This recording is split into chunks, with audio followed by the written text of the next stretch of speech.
Hello friends, आप सबका फिर स्वागत है जेपीएससी दीपम कुमार में। आज मैं आप लोगों के समक्ष फिर से प्रस्तुत करने वाला हूं झारखंड के जंगल प्रबंधन।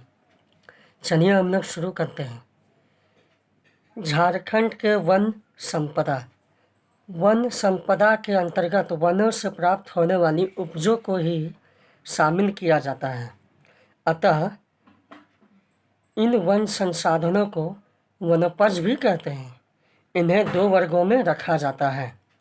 पहला है मुख्य उपज या बड़ी उपजें, दूसरा है गौण उपज या लघु उपजें। चलिए हम लोग पहला शुरू करते हैं, मुख्य उपज। मुख्य जनोपज के अंतर्गत केवल लकड़ियों के उत्पादन को गिना जाता है। भारत के जंगलों में लगभग 5000 किसानों से भी अधिक प्रकार की लकड़ियाँ मिलती हैं। 450 प्रकार की लकड़ियाँ व्यापारिक महत्व की हैं, लेकिन झारखंड में इनकी संख्या कम हो जाती है। झारखंड में जिन वृक्षों की लकड़ियों को वृद्ध वनोपज के रूप में शामिल किया जाता है, उनका संक्षिप्त विवरण इस प्रकार है। पहला है साल। यह वृक्ष लगभग संपूर्ण झारखंड क्षेत्र में मिलते हैं। इसकी कठोरता असाधारण होती है, इसलिए इसका उपयोग इमारतों के लकड़ियों के रूप में बहुतायत में होता है। साल वृक्ष को लकड़ी, मकान, फर्नीचर, रेल के डिब्बे आदि बनाने में और अन्य आवश्यक वस्तु के निर्माण के काम आती है तथा बची हुई लकड़ी जलावन के काम आती है। साल को सखुआ भी कहते हैं। साल के पुष्पों को सरही फूल कहते हैं। साल के बीजों से तेल निकाला जाता है, जिसे कुजरी तेल कहते हैं, जो प्राकृतिक चिकित्सा के लिए बहुत उपयोगी है। साल को झारखंड में राजकीय वृक्ष का दर्जा प्राप्त है।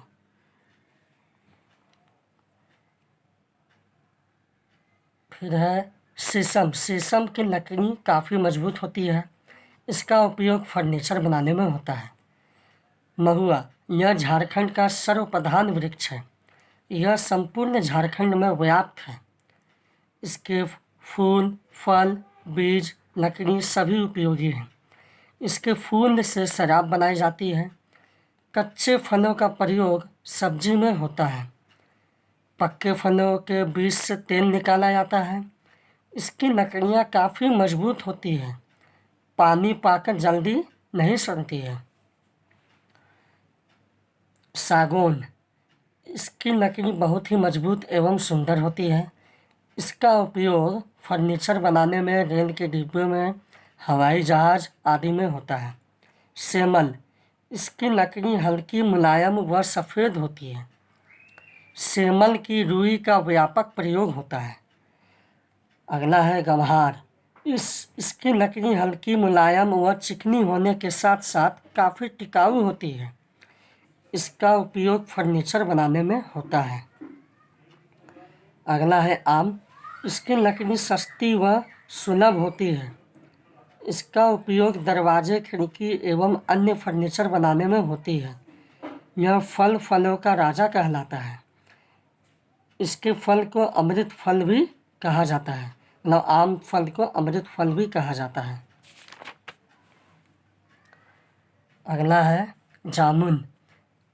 इसकी लकड़ी पानी में हजारों वर्ष रहने के बावजूद नहीं सड़ती है।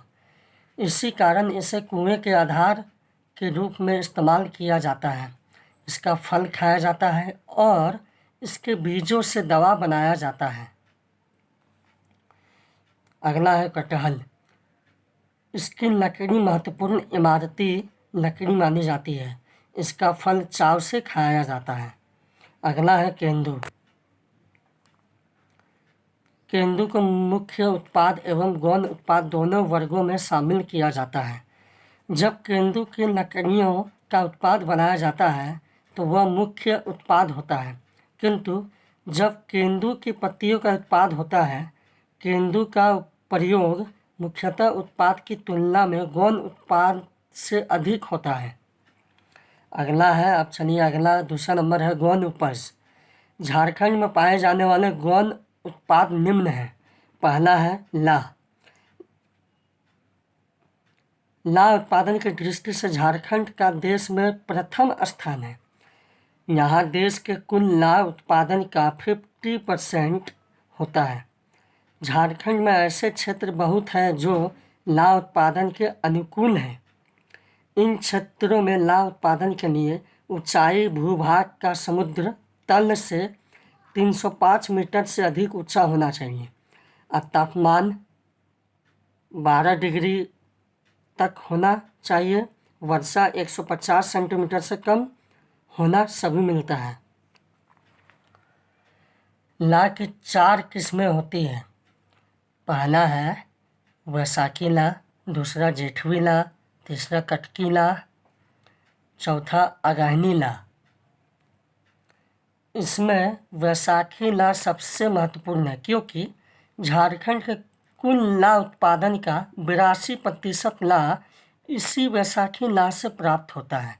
तो लगभग कितना प्रतिशत होता है? 82%। चलिए अगला है केंदुपत्ता। केंदुपत्ता का गौन उत्पाद में महत्वपूर्ण स्थान प्राप्त है क्योंकि यह झारखंड राज्य के राजस्व का एक महत्वपूर्ण स्रोत है। केंदुपत्ता से ही बीड़ी एवं तंबाकू के मिश्रण बनाए जाते हैं। अगला है तसर या मनवरी या रेशम। तसर उत्पादन की दृष्टि से झारखंड का देश में प्रथम स्थान है। यहाँ देश का कुल तसर उत्पाद का 60% होता है। अगला है बाँस।